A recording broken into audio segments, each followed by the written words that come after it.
Bienvenue dans l'interview Écho. Nous allons parler d'un sujet primordial, l'épargne, la retraite. Et cet économiste réputé, Marc Toiti, président du cabinet ACDFI, le dit, il y a urgence. Marc Toiti, bonjour. Bonjour Fabienne, bonjour à toutes et à tous. Vous publiez une étude pour Trade Republic extrêmement intéressante. C'est pas rien, vous dites que si on ne fait rien, les générations des années 90 et 2000 vont perdre près de 40% de pouvoir d'achat au moment de prendre leur retraite. C'est grave. Ah bah oui, c'est très grave. Le problème, c'est que ces chiffres existent, ils sont tout à fait disponibles. C'est le Conseil d'orientation des retraites, donc, qui dépend de l'État finalement, donc c'est tout à fait officiel. Personne n'en parle. C'est-à-dire que si on continue comme ça, vous savez que ce qu'on appelle le taux de remplacement des retraites. Donc quand on arrive effectivement à la retraite, aujourd'hui, on touche à peu près 70% de notre revenu avant de partir à la retraite. Dans quelques années, ça va tomber à 61%.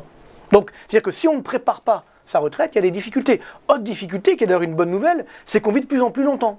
Donc dans les années effectivement 60-70, on vivait entre 2 à 10 ans à la retraite. Bon, donc c'était pas tellement nécessaire de penser à sa retraite, parce qu'on vivait pas longtemps. Maintenant, heureusement, comme on a une espérance de vie de 80 ans pour un homme, 85 ans pour une femme, on vit autour des 23 ans minimum à la retraite, et ça pourra monter dans quelques années à 33 ans. On va vivre longtemps, mais donc, chichement. Ben voilà, c'est ça le problème. Donc vivre longtemps, c'est bien, mais il faut vivre, j'ai envie de dire, voilà, en bonne santé, ça c'est une première chose, mais surtout avec des moyens financiers. Et si on compte uniquement sur la retraite par répartition, alors là on va être déçu. Pour une raison très simple. Dans les années 70, on avait à l'époque 3 cotisants, 3 actifs pour un retraité. Aujourd'hui, on a 1,5 actifs pour un retraité. Bientôt 1,3. Donc vous voyez, c'est le système Madoff qui est en train d'exploser. Parce que je rappelle que quand on cotise pour la retraite, aujourd'hui, quand on est salarié ou autre, c'est pas pour notre retraite, c'est pour payer les actuels retraités.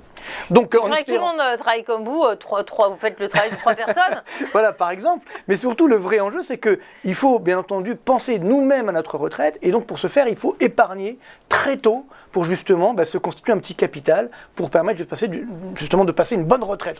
En lisant votre rapport pour Trade Republic, on a l'impression que sans réforme, on va dans le mur. Ah oui, alors bon, c'est vrai que l'idée aussi m'est venue il y a quelques mois en disant la réforme des retraites, ça y est, on l'a remise au calendrier grec. Il faut savoir qu'aujourd'hui, en 2020, on avait déjà eu 18 milliards de déficit, de trous des retraites. Parce qu'aujourd'hui, les caisses de retraite sont en déficit permanent. Alors l'État vient payer, elles puisent dans leur trésor de guerre qu'elles ont accumulé pendant des décennies, mais bientôt il n'y aura plus de trésor de guerre. Et en plus, comme elles ont beaucoup d'obligations d'État dans leur portefeuille, comme les taux d'intérêt vont un petit peu augmenter, ça veut dire que la valeur de leur portefeuille va baisser, et donc évidemment, elles vont avoir du mal à payer tout ça. Donc nous, on doit, de ce point de vue-là, anticiper. Alors, il y a déjà, on va dire, le côté gouvernemental, on doit harmoniser les systèmes de retraite. Bon, à mon avis, on ne va rien faire avant 2022, ça c'est clair. Bon, on a l'habitude, mais parallèlement, il faut également se prendre en main. Et c'est là où, j'ai envie de dire, on gagne sur les 3 tableaux. C'est-à-dire que d'abord, il faut sauver la retraite par répartition, avec une retraite par capitalisation. Sinon, le système va exploser complètement. Donc ça, c'est extrêmement dangereux. Donc déjà, on sauve la retraite par répartition. Ensuite, on sauve notre propre retraite, parce qu'on va effectivement épargner, et donc on va pouvoir se payer une retraite décente, on va dire. Et ensuite, on oublie souvent, mais quand on épargne sur le long terme, donc j'ai fait des simulations justement pour épargner sur 20 ans, 30 ans, etc. Quand on épargne pour sa retraite, on peut prendre des risques. Et donc cette épargne, elle va permettre de financer l'économie. Donc, vous voyez, on gagne sur les 3 tableaux. On sauve la retraite par répartition, donc la retraite globale, on sauve notre propre retraite, et on finance l'économie, donc on génère de la croissance et de l'emploi. Donc c'est ça, aujourd'hui, on n'est pas assez sensibilisé, parce que on est comme d'habitude en France, dans le déni de réalité. On ne veut pas dire la réalité, et donc ce qui fait que finalement, on ne prend pas les bonnes mesures. Alors que là, c'est urgent. Le premier livre blanc des retraites date des années 70. On ne peut pas dire qu'on n'est pas au courant. Oui, voilà, exactement. On a des organismes d'ailleurs extrêmement éclairés, le corps, qui nous dit que plus de 330 milliards d'euros sont consacrés chaque année au financement des retraites. Ça paraît beaucoup. Il faudrait combien alors pour améliorer les choses? J'ai fait une petite simulation très simple. Et qu'aujourd'hui, on a encore une fois la retraite par répartition. Mais il faudra également l'aider par une retraite privée, qu'on appelle par capitalisation, mais bon, peu importe le terme. Dans l'OCDE, en moyenne, cette retraite privée, c'est 120% du PIB, en moyenne. En France, ce n'est que 11%. Vous voyez qu'on a de la marge. Donc ça veut dire que on ne va pas monter à 100% parce qu'on a déjà une retraite par répartition, donc on ne va pas non plus trop épargner. Mais si on monte à 50% du PIB, ça veut dire qu'il faut augmenter notre épargne de l'ordre de 1000 milliards d'euros. C'est pas rien. Voyez. Ouais. Donc c'est vrai que le but aujourd'hui, il est là. Alors, et ce qui est très intéressant, c'est pour ça que l'étude avec Trade Republic est sympathique aussi, c'est pour ça qu'ils m'ont commandé cette étude également, c'est qu'ils proposent également des placements, on va dire, sur long terme, avec des petits montants chaque mois. Donc c'est vrai que c'est une bonne idée, c'est-à-dire que, parce qu'on peut se dire, bon moi j'ai pas les moyens, je suis jeune, etc., comment je vais faire pour épargner pour ma retraite? Si on met chaque mois, effectivement sur longue période, à ce moment-là on peut récupérer un petit capital pour notre retraite. Donc j'ai fait également une sorte de modèle de vie, entre guillemets. C'est vrai que quand on est jeune aujourd'hui, bien sûr on ne va pas penser à la retraite. Alors déjà la première chose à laquelle il faut penser, c'est se doter de sa résidence principale. Il faut tout faire, puisque les intérêts sont bas, il faut tout faire pour essayer d'acquérir sa résidence principale, pour justement, ça c'est la meilleure protection contre les difficultés à la retraite. Parce que souvent, si on n'a pas sa résidence principale, il faut payer des loyers, etc. C'est très douloureux. Donc ça c'est la première chose qu'il faut faire. Et après, à partir d'une trentaine d'années, on va dire, avant si on veut, il faut penser à épargner pour sa retraite. Et donc là, on aura effectivement, alors je donne notamment un conseil d'investir pas mal dans les actions, parce que ça reste sur le long terme, effectivement, le placement le plus rentable. Donc j'ai fait notamment des simulations, et on peut également mettre un petit peu sur l'or, par exemple, si jamais il y a des crises graves, etc. Mais ce qui est intéressant de voir, c'est que sur 30 ans, même si on investit en haut des bulles, par exemple la bulle Internet ou la bulle des subprimes, même si on est aujourd'hui, c'est également une bulle boursière, sur 30 ans, on est quasiment sûr effectivement d'avoir un gain conséquent. Donc c'est ça qui est intéressant, d'investir sur le long terme, et notamment en bourse, bien entendu. Alors, le Cercle des épargnants dit dans son baromètre de l'épargne des retraites et des Français que 78% des Français sont inquiets pour l'avenir du système de retraite.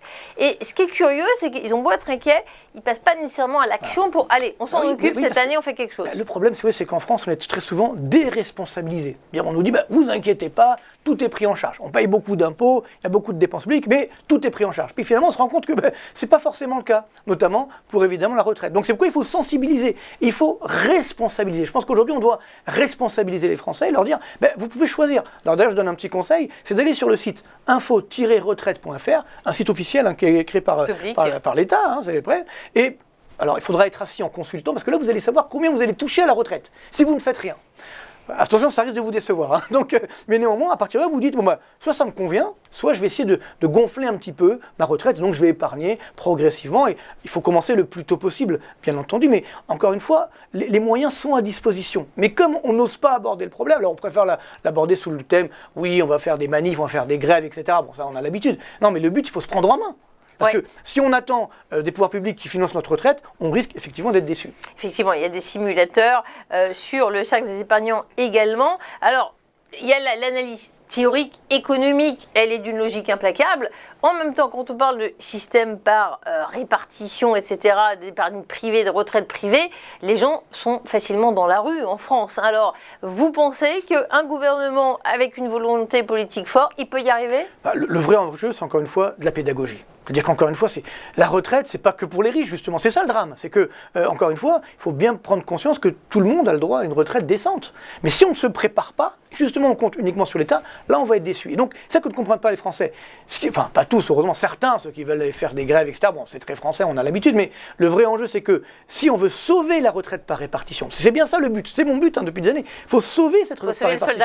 Il faut sauver le soldat Ryan, il faut sauver le soldat retraite. Déjà, mais pour sauver cette retraite par répartition, il faut l'aider avec une retraite par capitalisation. Et tout le monde, effectivement, peut le faire. Et en plus, comme j'évoquais tout à l'heure, ça permet de financer l'économie. Donc on a un vrai enjeu social et sociétal. Et donc, c'est ça le problème, c'est que comme on ne dit pas les choses en France, très vite, les idées fausses, les fake news, comme on les appelle, passent. Et donc, là, on va dire, c'est la lutte des classes, on va se rebeller, etc. Non, aujourd'hui, on doit avoir une retraite, encore une fois, qui soit plus égalitaire. Elle est très inégalitaire sur notre retraite, donc on doit la réformer, mais surtout, on doit se prendre en main pour permettre justement d'avoir cette belle retraite. Rendez-vous compte, si on vit 33 ans la retraite, moi j'espère prendre ma retraite le plus tard possible, mais ceux qui veulent la prendre tôt, 33 ans, c'est formidable. Alors, il y a beaucoup de produits, certainement, chez Trade Republic. Expliquez-nous, est-ce que tout est compliqué? On entend parler d'ETF. Alors, moi, c'est une étude que j'ai fait pour eux, bien entendu. Donc, ils ont tous les types de produits, il faudra les inviter, ils vous en parleront, bien entendu. Mais ce que je veux dire par là, c'est que, effectivement, bien souvent, on se dit, voilà, c'est compliqué la bourse, etc. Et donc, il y a des produits qui sont créés par tout le monde, qui s'appellent notamment des ETF, donc qui suivent effectivement les indices boursiers, mais on peut acheter des actions si on veut, et je rappelle l'avantage des actions aussi, c'est que c'est pas simplement détenir une action, ça monte, ça baisse, c'est qu'on a également des dividendes. Donc je parle notamment du fait du CAC 40 avec les dividendes réinvestis, où là on est sur une très forte progression depuis des années, donc je fais des simulations également, et donc ce qui fait qu'il n'y a pas que le niveau du CAC 40, il y a les dividendes qu'on va également toucher, donc ça sert à ça aussi, la bourse, il ne faut pas l'oublier, et donc bien sûr on a le choix, et puis par exemple on parle beaucoup d'écologie, etc. Là vous pouvez également orienter votre épargne, moi je veux financer ma retraite en finançant l'écologie, en finançant l'eau, en finançant la recherche, l'innovation dans l'écologie. Ben, vous pouvez faire également. Donc c'est ça, vous voyez, c'est ça l'investissement responsable. Et donc ça permet encore une fois de gagner sur tous les tableaux, la retraite et bien entendu l'économie globale et donc l'emploi. Parce que les retraités, ils ont aussi des enfants, des petits-enfants. Et ben, si vous financez l'économie, ça crée des emplois et donc vos enfants, vos petits-enfants, ils ont de l'emploi également. En tout cas, on n'a absolument pas envie que vous preniez votre retraite parce qu'avec vous, on comprend l'économie. Est-ce que je peux me permettre d'avoir vos lumières sur l'économie du moment, l'actualité? Jackson Hole, on parle de tapering. Les statistiques, là, cette semaine, les dernières, sur le chômage n'étaient pas forcément bonnes. Ça nous amène vers quoi, d'après vous? Alors, clairement, aujourd'hui, le problème, c'est qu'on a une bulle boursière, justement, c'est le cas de le dire. C'est-à-dire que les banquiers centraux, entre guillemets, cherchent à faire plaisir au marché. Je viens de faire une chronique YouTube sur ma chaîne YouTube, bon, désolé, je fais un peu de pub, mais j'ai appelé les marchés financiers menacés par des pompiers pyromanes. En fait, si vous voulez, les banques centrales sont devenues des pompiers pyromanes. Ça veut dire quoi? Alors j'aime beaucoup les pompiers, bien entendu, mais des fois, il y en a des pyromanes. Ça veut dire que globalement, les banques centrales disent « Ah ben nous, on veut aider, on veut sauver », entre guillemets, donc on fait la planche à billets. Sauf qu'en faisant la planche à billets, elles ont alimenté des bulles boursières, obligataires, immobilières, et maintenant l'inflation est de retour. Donc les banques centrales sont ce qu'on appelle les gardiennes du temple. Que les politiques nous mentent, nous masquent la réalité, on a l'habitude. Mais que les banquiers centraux fassent la même chose en disant « Ben non, il n'y a pas d'inflation ». C'est dramatique. Aux États-Unis, on est à 5,4% d'inflation. Les prix à la production, on est à quasiment 9% d'inflation. En Europe aussi, en Allemagne, 3,9% d'inflation. Un sommet depuis 1993. En France, ça commence à arriver. Les prix à la production, on est en hausse de l'ordre de 8%. Donc vous voyez, c'est dangereux tout ça. Mais on fait, non, vous inquiétez pas, c'est transitoire. Ça fait 6 mois qu'on dit que l'inflation est transitoire. Or, elle est là. Et quand l'inflation augmente, qu'est-ce que ça fait? Nous, les citoyens, on a une baisse du pouvoir d'achat. Donc c'est ça qui est extrêmement dangereux aujourd'hui. C'est-à-dire que le danger, c'est que vous l'avez dit aussi, on a un ralentissement économique. Donc là, c'est un terme qu'on pensait, je dirais, oublié, mais qui est en train de revenir, ce qu'on appelle la stagflation. Ça veut dire stagnation économique et inflation élevée. C'est extrêmement dangereux. Donc moi, je ne suis pas pour l'inflation zéro. Il faut un petit peu d'inflation. Mais attention, si on a trop d'inflation, vous savez, l'inflation, c'est comme le dentifrice. Une fois qu'il est sorti du tube, on ne peut pas le remettre. Donc, s'il y a trop d'inflation, après, les banquiers centraux vont devoir réagir de façon dans la panique, en remontant les taux, et là, ça peut casser complètement les marchés financiers. Donc, d'où l'idée de pompier pyromane. On veut aider, mais en fait, on est en train de mettre le feu. Donc, c'est extrêmement dangereux aujourd'hui. On doit garantir la stabilité financière, la stabilité économique, c'est le travail des banques centrales, et à force de vouloir faire plaisir au marché, ils ont oublié leur rôle essentiel qui est justement cette stabilité économique et financière. Pompiers, dentifrice, Powell, retraite, on a eu le temps de faire le tour du monde de l'économie en 10 minutes, c'est possible avec Marc Toiti, l'économiste, président du cabinet ACTFI. Je vous invite à consulter son site pour connaître et bien décrypter les marchés. Merci infiniment pour cette interview. On retrouve tout de suite le journal. Merci de votre attention.